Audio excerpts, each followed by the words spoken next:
Grand Piece Online is one of the most popular One Piece Roblox games out at the moment, and its player count is even more impressive when you realize that the game is paid access. The game itself, though, I think is much more important than just a popular One Piece Roblox game, and I believe it is actually starting to have quite an obvious influence on other games, and has started a trend of games being made in its likeness. I mean, at first glance, the features in Grand Piece Online don't seem that revolutionary, and arguably they're not, since many other non-One Piece games have used these concepts before. However, in the One Piece Roblox game space, things like trading, an arena system, and ship farming are very unique, and really help to set GPO apart from its competitors. The impact of Grand Piece Online is beginning to be more clearly visible, with other giants in the space like Blox Fruits starting to adopt actual trade systems and improving their graphics. This is another point I'd like to touch on. Grand Piece Online's graphics are top tier, and this is due to the game's talented developer team, with devs like Benir and Danube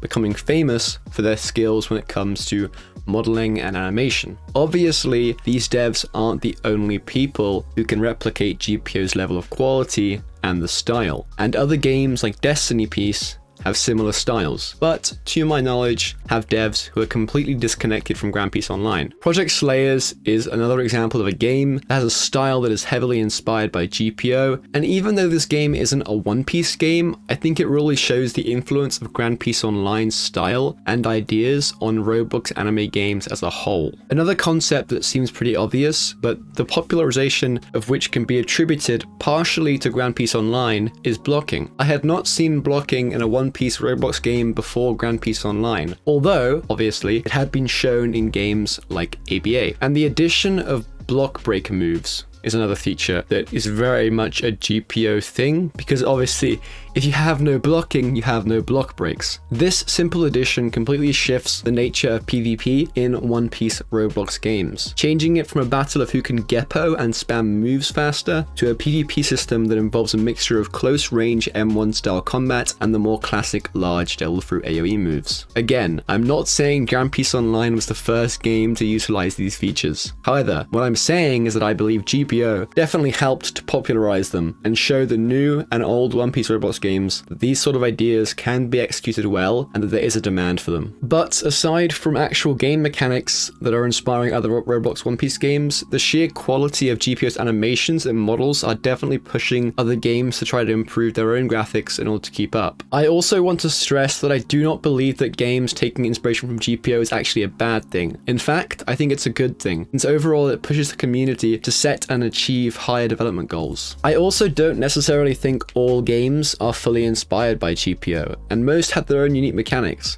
So it's almost as though Grand Piece Online acts as the base concept, which is then added onto by new creators who try to emulate all the good things about GPO while adding their own unique twist. And this, in my opinion, is how great games are made. And by that, I mean taking an existing concept that is done very well and making it your own thing. Now, I want to end the video by discussing the future of Grand Piece Online and the Roblox One Piece landscape as a whole. I personally hope Grand Piece Online will continue to surpass its competitors and will continue to explore different ideas and concepts that are foreign to the space. Things like real dungeons and interesting quests, etc. Furthermore, I also want GPO to not shy away from adapting features from other games too. I mean, all things considered, the old generation of One Piece Roblox games did quite a lot of things well, and I think GPO can definitely benefit from adapting things like raids and a lot of community elements into their game. I also think Grand Piece Online will be around for a while. If FOE continues to update the game with good content, I can only see the game growing exponentially in the future and ultimately ending up being one of the biggest One Piece games on the platform, especially if we get things like mobile compatibility and if the game becomes free, as this will maximize the potential audience. On the topic of free games though, I am somewhat happy that GPO has paid access, as Roblox games in general have pretty bad anti-cheat, so making the game paid access seems to at least somewhat be a deterrent to would-be hackers and exploiters. Obviously, another looming threat to anime games on Roblox is copyright, since most of the things used in anime games in terms of the characters, the moves, and the maps are the intellectual property of the original owners of the anime, which means these games run the risk of getting copyright claims similar to what happened in the infamous case with Shindo Life. However, this would not be the end of anime games on Roblox, as in my opinion I feel like they would would over time adapt and become more original and less linked to their anime inspiration. For example, One Piece games would become pirate games, and Naruto games would become ninja games. Well, that's all I really wanted to say, and as always, I try and keep my videos an open discussion, so feel free to leave your thoughts on the topic in the comment section below. Also, if you enjoyed the video, make sure to like, comment, and subscribe. I hope you're having a great day, evening, whatever time it is for you, and I'll see you in tomorrow's video. Bye guys.